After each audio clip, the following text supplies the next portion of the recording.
اگر ہم تمہارے ایک گروہ کو معاف کر دیں گے تو دوسرے کو ضرور سزا دیں گے، کیونکہ وہ مجرم ہیں۔ منافق مرد ہوں یا عورتیں ایک ہی تھیلی کے چٹے بٹے ہیں، جو برے کام کا حکم دیتے ہیں، بھلے کام سے روکتے ہیں۔ منافقوں کی ایک اور خصلت بتائی جا رہی ہے، اور اپنے ہاتھ سے صدقہ کھینچ لیتے ہیں، ہاتھ بھینچ کے رکھتے ہیں، صدقہ خیرات نہیں دیتے۔ وہ اللہ کو بھول گئے ہیں تو اللہ نے انہیں بھی بھلا دیا ہے۔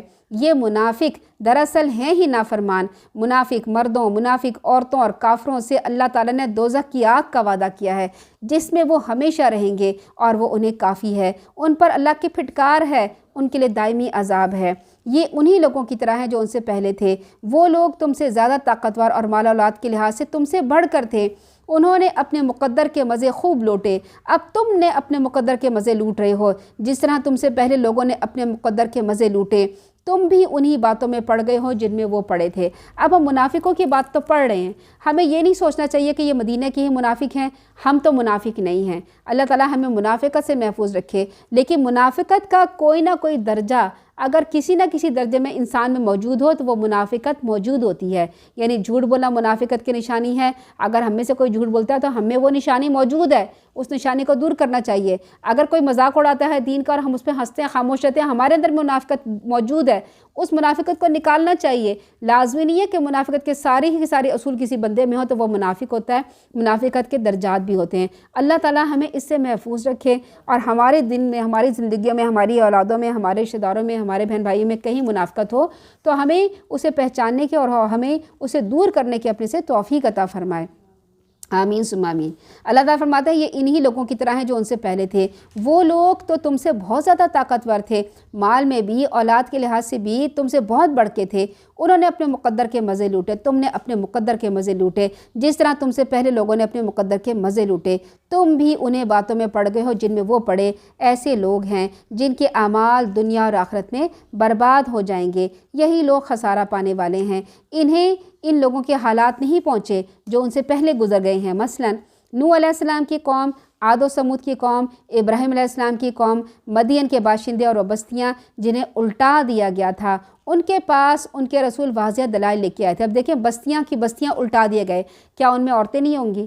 کیا ان میں بچے نہیں ہوں گے؟ کیا ان میں پیدا شدہ بچے نہیں ہوں گے؟ کیا ان میں بوڑھے نہیں ہوں گے؟ سب لوگ ان میں موجود ہوں گے، کیونکہ وہ پوری کی پوری قوم نافرمان ہوتی ہے۔ اللہ تعالیٰ کو نافرمان قوم نہیں چاہیے، اللہ تعالیٰ کو ایک ہجوم اور لشکر نہیں چاہیے، اللہ تعالیٰ کو ایمان والے چاہیے، چاہے ایک ہی بندہ ہو، چاہے تھوڑے سے بندے ہوں، ایمان والے ہوں۔ اللہ تعالیٰ نے ان بڑی بڑی بستیوں کو، ان ترقی یافتہ بستیوں کو الٹا دیا۔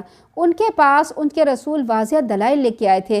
اللہ کے شایان شائن یہ نہیں تھا کہ وہ ان پر ظلم کرتا، بلکہ وہ خود ہی اپنے اوپر ظلم کر رہے تھے۔ اب یہاں پر آیت میں مومن کا کردار بیان کیا گیا ہے۔ مسلمان مرد اور مسلمان عورتیں ایک دوسرے کے مددگار ہوتی ہیں، جو بھلے کام کا حکم دیتے ہیں اور برائی سے روکتے ہیں۔ دیکھیں مسلمان کا کام کیا ہے کہ نیکی کا حکم دیں اور برائی سے روکیں۔ اب ہمارے یہاں کیا ہوتا ہے کہ ہم اپنے گھر میں اپنے بچوں کو بھی کہیں تو کوئی بات سنتا ہے اور کوئی بات نہیں سنتا۔ پہلے زمانے میں جب ہم چھوٹے ہوتے تھے کیا ہوتا تھا، محلے میں اگر کوئی بچے کھیلتے ہوئے کوئی غلط بات کرتے، کوئی گالی دے دیتے، کوئی بدتمیزی کرتے تو محلے کا بڑا آ کے بات کہہ دیتا تھا کہ بھائی تم یہ نہیں کرو، اور کوئی اس کی بات کا پورا نہیں مناتا تھا۔ اب ہمارے یہاں کیا ہوتا ہے کہ ہمارے ایک بچے والدین کہہ دیتے ہیں کہ تمہیں کسی نے کچھ کہا تو ہمیں بتانا، ہم اس سے نپٹ لیں گے۔ ہوتا یہ ہے کہ بچوں کے دلوں میں بڑوں کی عزت، محبت، پیار اور ایک شفقت ہوتی ہے، وہ ختم ہو گئی ہے، اور بڑے بھی جو ہیں وہ صرف اپنے بچوں کو سمجھاتے ہیں، دوسروں کو کہتے ہیں کرنے دو جو کر رہا ہے، اس کے ماں باپ اس کی ذمہ داری کی، ہم کیا کریں۔ اللہ تعالیٰ فرما رہے ہیں مومن وہ ہیں جو نیکی کا حکم دیتے ہیں، برائی سے روکتے ہیں، نماز قائم کرتے ہیں، زکوٰۃ ادا کرتے ہیں، اللہ اور اس کے رسول کا حکم مانتے ہیں۔ یہی لوگ ہیں جن پر اللہ تعالیٰ رحم فرمائے گا۔ بلا شبہ اللہ سب پر غالب اور حکمت والا ہے۔ اللہ نے مومن مردوں، مومن عورتوں سے ایسے باغات کا وعدہ کر رکھا ہے جن میں نہریں جاری ہیں، ان میں وہ ہمیشہ رہیں گے، ہمیشہ سدا بہار باغات میں۔ پاکیزہ قیام گاہوں کا بھی وعدہ ہے۔ اللہ کی خوشنودی تو ان سب نعمتوں سے بڑھ کے ہوگی، یعنی ان سب نعمتوں سے بڑھ کر سب سے بڑی نعمت یہ ہوگی کہ اللہ تعالیٰ کبھی ناراض نہیں ہوگا، اللہ تعالیٰ ان سے راضی ہو جائے گا، اللہ تعالیٰ ان سے خوش ہوگا۔ یہی سب سے بڑی کامیابی ہے۔ پھر اللہ تعالیٰ رسول اللہ علیہ وسلم کو فرما رہے ہیں کہ منافقوں سے سختی سے نپٹا جائے۔ اے نبی، کافر اور منافقوں کا پوری قوت سے مقابلہ کرو اور ان کے ساتھ سختی سے پیش آؤ۔ ان کا ٹھکانہ دوزخ ہے جو بہت بری جگہ ہے۔ وہ اللہ کی قسم کھا کے کہتے ہیں کہ انہوں نے یہ بات نہیں کی، حالانکہ انہوں نے کفر کا کلمہ کہا ہے اور اسلام لانے کے بعد کافر ہو گئے ہیں۔ انہوں نے ایسی بات کا ارادہ کر رکھا تھا جسے وہ کر نہیں سکے، اور انہیں کیا چیز بری لگی تھی؟